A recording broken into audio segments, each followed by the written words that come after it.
Hey guys, Edison Souvenirs here. I sure like picking up souvenirs when I go on trips.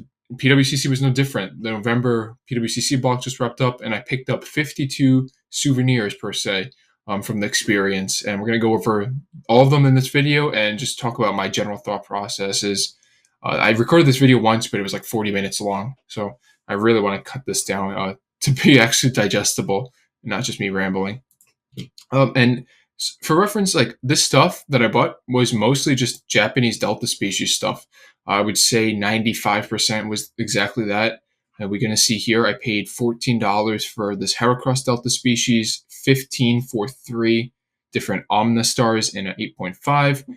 These cards are really, really cheap. And how I came to that conclusion is just that if I were to grade these cards myself, at the current price of CGC, obviously it was different if you sent these were sent in the past, so it's whatever. At the current price, the grade with CGC is around $12.80 a card at my discount level. So that's not including tax, that's not including shipping. That's probably pushing the cost of each card closer to $14. Maybe $13.50. Regardless, it's pushing it pretty close to $15.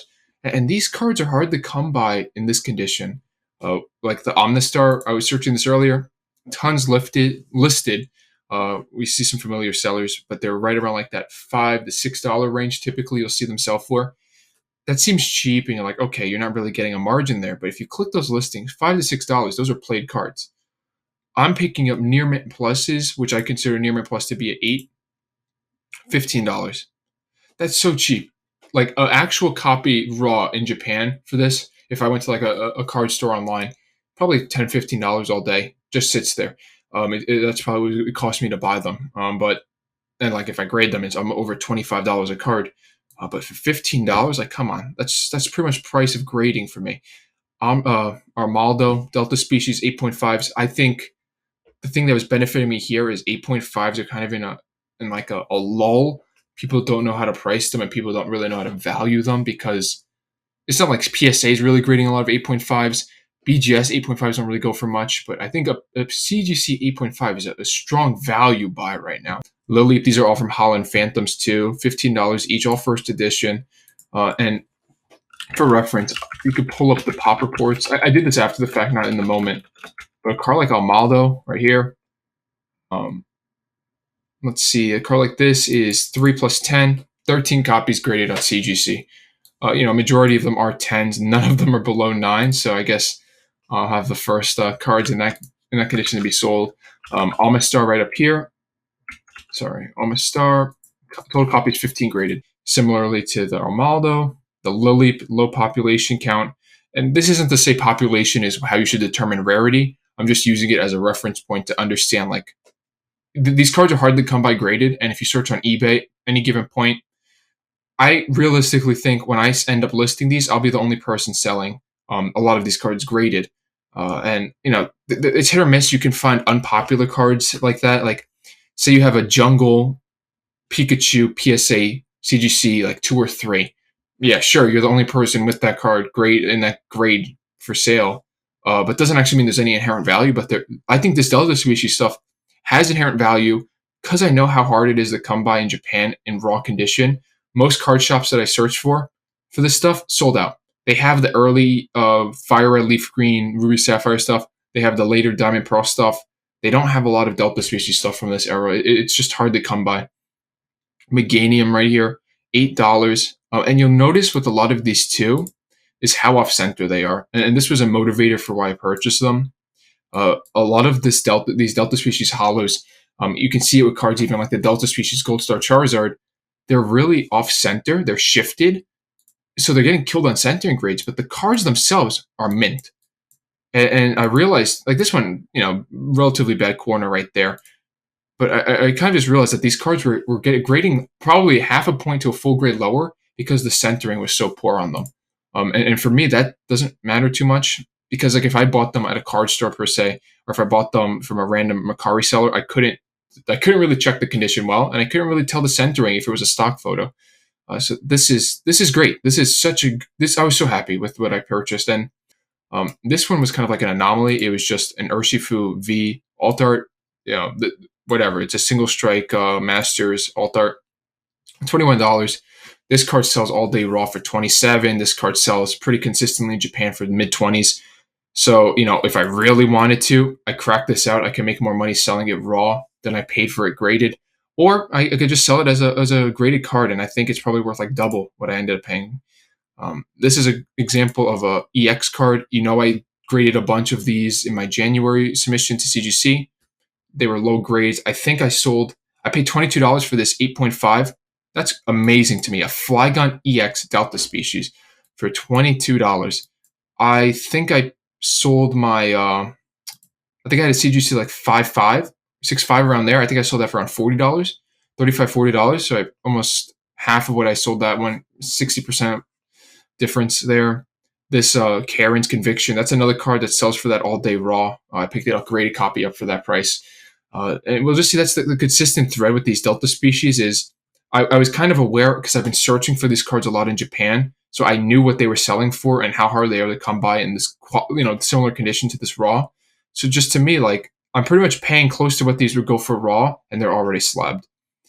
This Mew is questionable. This is probably one of the worst purchases from the block I had, but it's this World Championship deck card.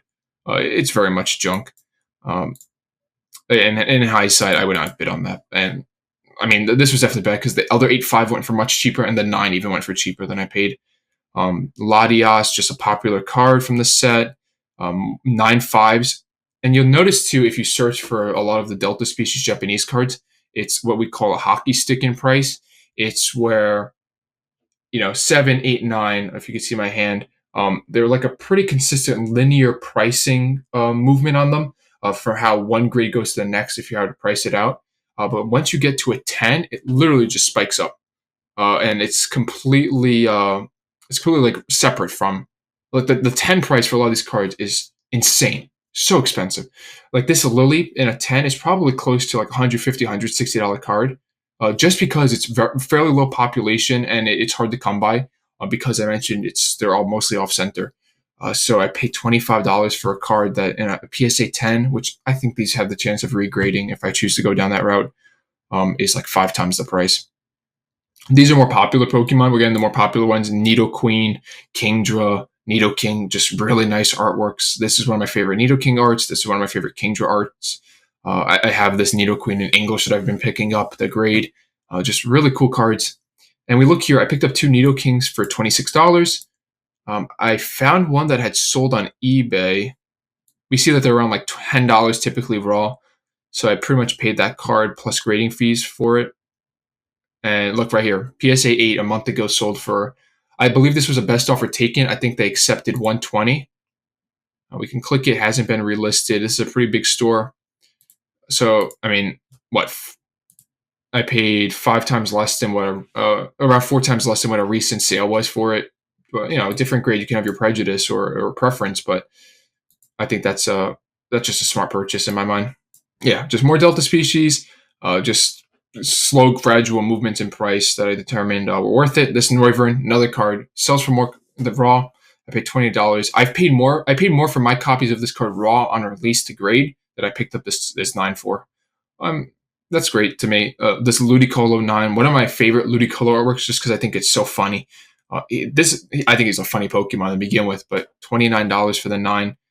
This stuff is hard to come by mint, and I keep stressing that, but like I've gone through a lot. I've gone through Mercari a lot. I browse that site a lot.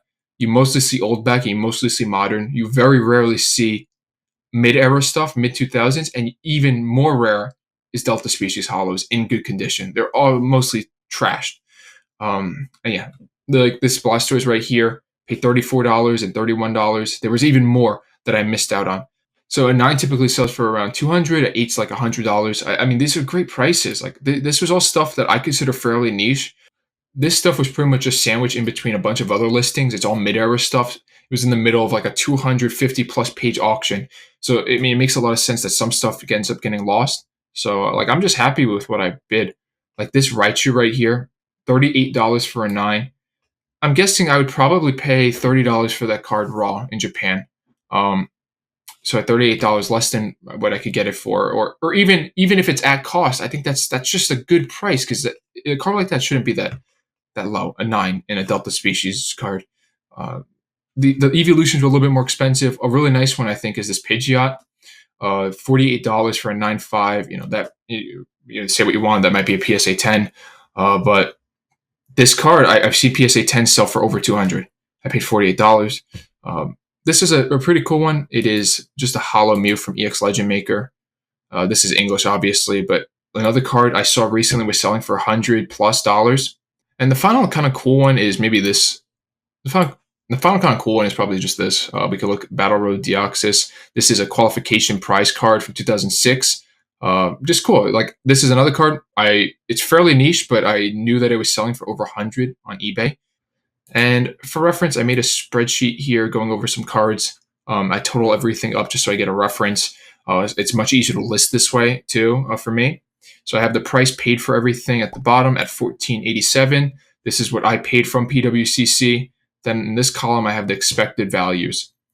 We can look. A lot of this stuff was kind of second guessing, or not second guessing, but like coming up with it, like speculative, just because it doesn't sell very often in graded format, as I said. But I came up to around $2,960. That's a dollar difference that's calculated here in this row of $1,473.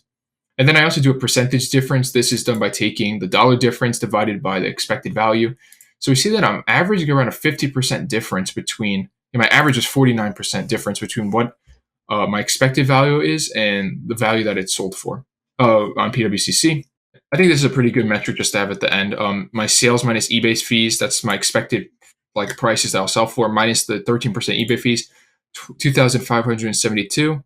We go off of post fee minus cost. So this is this value minus the cost that I paid for the cards. We come out to $1,088. That's a decent amount of money, but if we take that as a percentage of what I paid, we're looking at potentially a 73% return on investment, and that's really good. That's much better than you can make off of buying modern sealed and holding. That's much better than you can make on buying most modern products typically and grading them now. Modern singles and grading them. So this was just, I think, an overall success. I potentially can make $1,000, and if not, I think I have enough of a cushion just because this stuff is niche, so I'm not really competing with very many people to sell. But yeah, I hope this was informative. I hope you kind of learned something. If you have any questions, let me know. And thanks for watching.